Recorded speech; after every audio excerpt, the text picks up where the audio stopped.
Hi dears, welcome back. ನಾನು cilia. ಇವತ್ತಿನ ವಿಡಿಯೋದಲ್ಲಿ ಸನ್ನಾಸ್ ಅಥವಾ ಮಂಗಳೂರು ಇಡ್ಲಿ ಯಾವ ರೀತಿ ಮಾಡೋದು ಅಂತ ನಿಮಗೆ ತೋರಿಸ್ತಾ ಇದ್ದೀನಿ. ತುಂಬಾ ಚೆನ್ನಾಗಾಗುತ್ತೆ ಇದೇ ರೀತಿ ಇಡ್ಲಿ ಮಾಡಿದರೆ.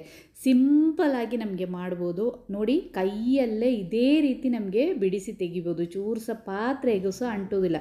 ಬಾಯಲ್ಲಿಟ್ಟರೆ ಅಂತೂ ಬೆಣ್ಣೆ ಥರ ಕರಗಿ ಹೋಗುತ್ತೆ ಈ ಇಡ್ಲಿ. ಎಲ್ಲರಿಗೆ ಇಷ್ಟ ಆಗುತ್ತೆ. ನನ್ನ ಈ ವಿಡಿಯೋ ನೋಡ್ತಿದ್ದಂಗೆ ನಿಮಗೆ ಇಷ್ಟ ಆದರೆ ಪ್ಲೀಸ್ ಲೈಕ್ ಮಾಡಿ, ಶೇರ್ ಮಾಡಿ, ನನಗೆ ಕಮೆಂಟ್ ಮಾಡಿ. ಸಪೋರ್ಟ್ ಮಾಡಿಲ್ಲ ಅಂದರೆ ಪ್ಲೀಸ್ ಸಪೋರ್ಟ್ ಮಾಡಿ. ಒಂದು ಸಾರಿ ಆದರೂ ನೀವು ಇದೇ ರೀತಿ ಇಡ್ಲಿಯನ್ನು ಮಾಡಿ ನೋಡಿ, ಎಲ್ಲರೂ ಇಷ್ಟಪಡ್ತಾರೆ. ಈ ಇಡ್ಲಿ ನೋಡುವಾಗಲೇ ಅಷ್ಟು ಖುಷಿಯಾಗುತ್ತೆ ನಮಗೆ, ಅಷ್ಟು ಚೆನ್ನಾಗಾಗುತ್ತೆ ಇಡ್ಲಿ. ಫಸ್ಟಿಗೆ ಅಕ್ಕಿಯನ್ನು ನೆನೆಯಲಿಕ್ಕೆ ಹಾಕಬೇಕು. ಅದಕ್ಕೋಸ್ಕರ ಒಂದು ಸ್ವಲ್ಪ ದೊಡ್ಡ ಪಾತ್ರೆ ತಗೊಂಡಿದ್ದೀನಿ. ಅದಕ್ಕೆ ಅಳತೆಗೆ ಈ ರೀತಿ ಒಂದು ಕಪ್ಪು ತಗೊಂಡಿದ್ದೀನಿ. ಈ ಕಪ್ಪಲ್ಲಿ 2 ಕಪ್ ಟೈಗರ್ ರೈಸ್ ಅಂದರೆ ನಮ್ಮ ಕಡೆ ಇಲ್ಲಿ ಮಂಗಳೂರು ಕಡೆಯಲ್ಲೆಲ್ಲ ಕಟ್ ಸಾಂಬಾರ್ ಅಕ್ಕಿ ಅಂತ ಹೇಳ್ತಾರೆ. ರೇಷನ್ ಅಂಗಡಿಯಿಂದ ಬಾಯ್ಲ್ಡ್ ರೈಸ್ ಸಿಗುತ್ತೆ ನೋಡಿ, ವೈಟ್ ಕಲರ್ ಇದ್ದು, ಬಿಳಿ ಕಲರ್ ಇದ್ದು ಬಾಯ್ಲ್ಡ್ ರೈಸ್. ದೋಸೆ ಅಕ್ಕಿ ಅಲ್ಲ ಇದು, ಬೆಳ್ತಿಗೆ ಅಕ್ಕಿ ಅಲ್ಲ ಇದು ಕಟ್ ಸಾಂಬಾರು. ಇದು ಬಾಯ್ಲ್ಡ್ ರೈಸ್. ಇದು 2 ಕಪ್ ತಗೊಂಡಿದ್ದೀನಿ. ಈ ಅಕ್ಕಿ ನಮಗೆ ರೇಷನ್ ಅಂಗಡಿಯಿಂದ ಸಿಕ್ಕಿರುವಂತಹ ಅಕ್ಕಿ. ಇದಕ್ಕೆ 1 ಕಪ್ ಬೆಳ್ತಿಗೆ ಅಕ್ಕಿ, ದೋಸೆ ಮಾಡುವ ಅಕ್ಕಿಯನ್ನು ಹಾಕಿದ್ದೀನಿ. 2 ಕಪ್ ಕಟ್ ಸಾಂಬಾರ್ ಅಕ್ಕಿ, 1 ಕಪ್ ಬೆಳ್ತಿಗೆ ಅಕ್ಕಿಯನ್ನು ಹಾಕಿದ್ದೀನಿ.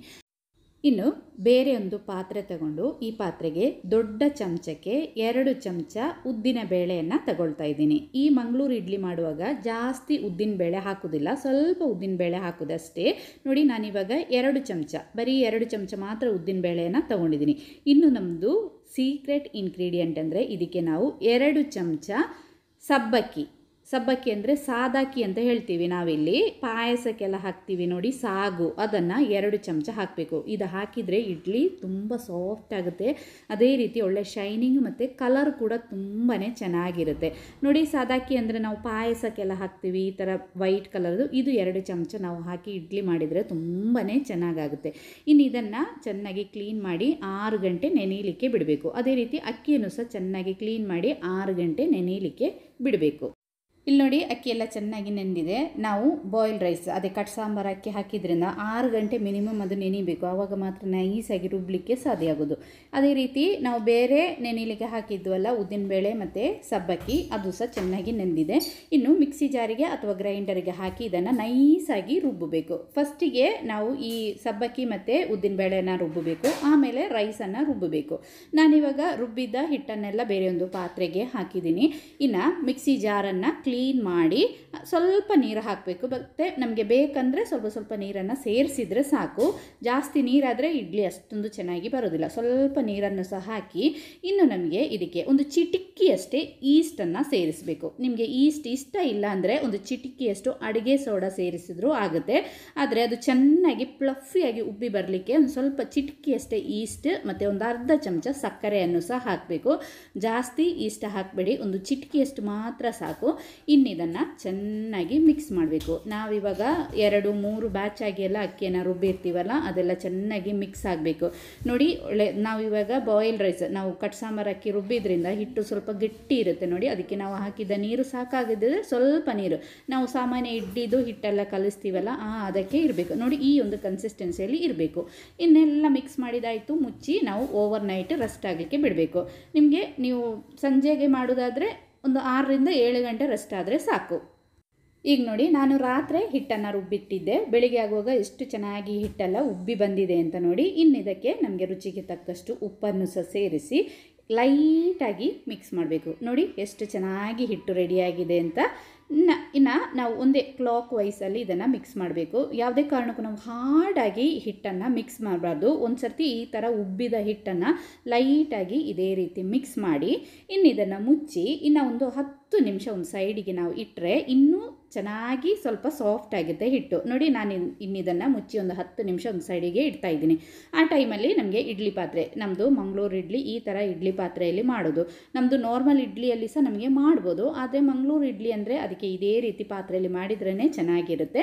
ಫಸ್ಟಿಗೆ ಎಣ್ಣೆ, ನಾನಿವಾಗ ತೆಂಗಿನ ಎಣ್ಣೆಯನ್ನು, ಕೊಬ್ಬರಿ ಎಣ್ಣೆಯನ್ನು ಹಚ್ತಾ ಇದ್ದೀನಿ. ಹಾಕಿದರೆ ಸ್ಮೆಲ್ಲು ಟೇಸ್ಟು ಕೂಡ ತುಂಬಾ ಚೆನ್ನಾಗಿರುತ್ತೆ. ಪಾತ್ರೆಗೆಲ್ಲ ಎಣ್ಣೆಯನ್ನು ಇದೇ ರೀತಿ ಹಚ್ಚಿ ನೋಡಿ. ನಾವು ಹಿಟ್ಟು ಒಂದು ಸರ್ತಿ ಮಿಕ್ಸ್ ಮಾಡಿ ಸೈಡಿಗೆ ಒಂದು 10 ನಿಮಿಷ ಇಟ್ಟಾಗ ಇನ್ನೂ ಸ್ವಲ್ಪ ಮೇಲೆ ಉಬ್ಬಿ ಬಂದಿದೆ ಹಿಟ್ಟು. ಇನ್ನೂ ಸಹ ನಮ್ಮದು ಇಡ್ಲಿ ಸಾಫ್ಟ್ ಆಗುತ್ತೆ. ಇನ್ನು ನಮ್ಮದು ಪಾತ್ರೆ, ಇಡ್ಲಿ ಪಾತ್ರೆಗೆ ನಮಗೆ ಇಡ್ಲಿ ಹಿಟ್ಟನ್ನು ಹಾಕೋಣ. ಒಂದು ಮುಕ್ಕಾಲು ವಶದಷ್ಟು ಮಾತ್ರ ನಾವು ಹಿಟ್ಟನ್ನು ಹಾಕಬೇಕು. ಯಾಕಂದರೆ ಇದು ಜಾಸ್ತಿ ಮೇಲೆ ಬರೋದಿಲ್ಲ, ಆದರೂ ಸಹ ಅದು ನಾವು ಮೇಲೆ ಮೇಲೆ ಇಡೋದಾದರೆ ಒಂದಕ್ಕೊಂದು ತಾಗೋದಕ್ಕಿಂತ ಒಂದು ಮುಕ್ಕಾಲು ವಶ ಮಾತ್ರ ಹಿಟ್ಟನ್ನು ಇದೇ ರೀತಿ ಹಾಕಿ ನಾವು ಇದನ್ನು ಬೇಯಲಿಕ್ಕೆ ಇಡಬೇಕು. ಫಸ್ಟು ಇನ್ನೊಂದು, ನಾವು ಈ ಥರ ಹಿಟ್ಟನ್ನು ಹಾಕುವಾಗಲೇ ಇಡ್ಲಿ ಪಾತ್ರೆಯಲ್ಲಿ ಅಥವಾ ಸ್ಟೀಮರಲ್ಲಿ ಫಸ್ಟಿಗೆ ನಾವು ನೀರನ್ನು ಕುದೀಲಿಕ್ಕೆ ಇಟ್ಟಿರಬೇಕು. ನೀರು ಚೆನ್ನಾಗಿ ಕುದೀತಾ ಇರುವಾಗ ನಾವು ಈ ಇಡ್ಲಿಯನ್ನು ಇಡಬೇಕು. ಆವಾಗ ಅದು ಬೇಗ ನಮ್ಮದು ಇಡ್ಲಿ ಒಳ್ಳೆ ಸಾಫ್ಟ್ ಆಗಲಿಕ್ಕೆ ಚೆನ್ನಾಗಾಗುತ್ತೆ. ತಣ್ಣೀರಲ್ಲ ನೋಡಿ, ನಾನು ಫಸ್ಟಿಗೆ ನೀರಿಟ್ಟಿದ್ದೆ, ನೀರು ಕುದೀತಾ ಇದೆ. ಇನ್ನು ನಮಗೆ ಇಡ್ಲಿಯನ್ನು ಬೇಯಲಿಕ್ಕೆ ಇಡೋಣ. ನೋಡಿ ಚೆನ್ನಾಗಿ ಕುದೀತಾ ಇದೆ, ಈ ಥರ ಬಿಸಿ ಬಿಸಿ ಹವೆ ಬರ್ತಾ ಇದೆ. ಆವಾಗ ನಾವು ಇಡ್ಲಿಯನ್ನು ಇಡಬೇಕು. ಆವಾಗ ನಮಗೆ ಈ ಥರ ನಾವು ಚೆನ್ನಾಗಿ ಕುದಿ ಬಂದ ಮೇಲೆ ಇಟ್ಟರೆ ಇಡ್ಲಿ ನಮಗೆ ಬಿಡಿಸಲಿಕ್ಕೆ ಸಹ ಈಸಿ ಆಗುತ್ತೆ, ಅದು ಅಂಟುವುದಿಲ್ಲ ಜಾಸ್ತಿ, ಮತ್ತು ಇಡ್ಲಿ ಸಹ ಚೆನ್ನಾಗಿ ಬರುತ್ತೆ. ಇನ್ನು ಮುಚ್ಚಿಟ್ಟು ಒಂದು 15ರಿಂದ 20 ನಿಮಿಷ ನಾವು ಇದನ್ನು ಬೇಯಿಸಬೇಕು. ನೋಡಿ ನಾನಿವಾಗ ಒಂದು 20 ನಿಮಿಷ ಇಟ್ಟಿದ್ದೀನಿ, ಒಳಗಡೆ ಎಲ್ಲ ಚೆನ್ನಾಗಿ ಬೆಂದಿದೆ. ಕೈಯಲ್ಲೊಮ್ಮೆ ಮುಟ್ಟಿ ನೋಡಿದರೆ ನಮಗೆ ಗೊತ್ತಾಗುತ್ತೆ. ಇನ್ನು ಇಡ್ಲಿಯನ್ನೆಲ್ಲ ತೆಗೆದು ಇದನ್ನು ತಣ್ಣಗಾಗಲಿಕ್ಕೆ ಬಿಡಬೇಕು. ತಣ್ಣಗಾದ ಮೇಲೆ ನಮಗೆ ಇದನ್ನು ಬಿಡಿಸ್ಬೋದು. ನಾನಿವಾಗ ಫಸ್ಟ್ ಬ್ಯಾಚ್ ಇಡ್ಲಿಯನ್ನೆಲ್ಲ ತೆಗೆದು ಇನ್ನು ಸೆಕೆಂಡ್ ಬ್ಯಾಚ್ ಇಡ್ಲಿಯನ್ನು ಇಡ್ತಾ ಇದ್ದೀನಿ. ನಾವು ತಕ್ಷಣಕ್ಕೆ ಇಡ್ಲಿಯನ್ನು ಅದು ಹಾಕಿ ಪಾತ್ರೆಯಲ್ಲಿ ಇಟ್ಕೊಂಡ್ರೆ ನಮಗೆ ಬೇಗನೆ ಈ ನೆಕ್ಸ್ಟ್ ಬ್ಯಾಚನ್ನು ಇಡ್ಬೋದು. ಇನ್ನು ಇದನ್ನು ತಣ್ಣಗಾಗಲಿಕ್ಕೆ ಬಿಡೋಣ. ಚೆನ್ನಾಗಿ ತಣ್ಣಗಾದ ಮೇಲೆ ಇಡ್ಲಿಯನ್ನು ನಮಗೆ ಬಿಡಿಸ್ಬೋದು. ನೋಡಿ ನಮಗೆ ಕೈಯಲ್ಲೇ ಈಸಿಯಾಗಿ ಇದನ್ನು ಬಿಡಿಸಬೇಕು. ಅದು ಸ್ಮೆಲ್ ಒಂದು ಎಷ್ಟು ಚೆನ್ನಾಗಿ ಸ್ಮೆಲ್ ಬರ್ತಾ ಇದೆ ಗೊತ್ತಾ ನಮ್ಮದು ಇಡ್ಲಿದು. ಚಿಕನ್ ಸಾರು ಜೊತೆ, ಸಾಂಬಾರು ಜೊತೆ, ಚಟ್ನಿ ಜೊತೆ ಎಲ್ಲ ಸೂಪರ್ ಆಗುತ್ತೆ. ಒಂದು ಸಾರಿ ಇದೇ ರೀತಿ ಇಡ್ಲಿಯನ್ನು ಟ್ರೈ ಮಾಡಿ ನೋಡಿ. ಇಷ್ಟ ಆದರೆ ಲೈಕ್ ಮಾಡಿ, ಶೇರ್ ಮಾಡಿ, ಕಮೆಂಟ್